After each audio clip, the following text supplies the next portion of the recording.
Tasty बनाना cream कोन ज़बरदस्त बनी है। इसमें बादाम पड़े हैं, ज़ाफ़रान पड़ा है, ज़ाफ़रान और क्रीम पड़ी है।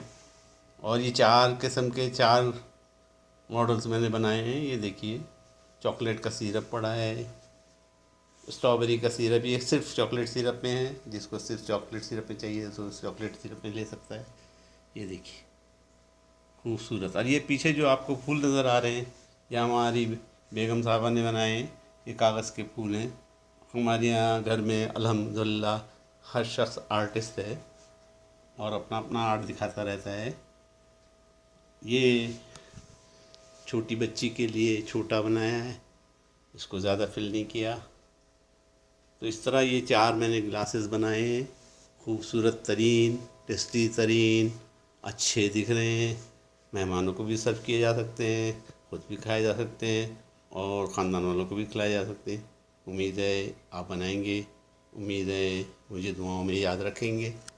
मैं इसकी रेसिपी डिटेल में लिख दूँगा।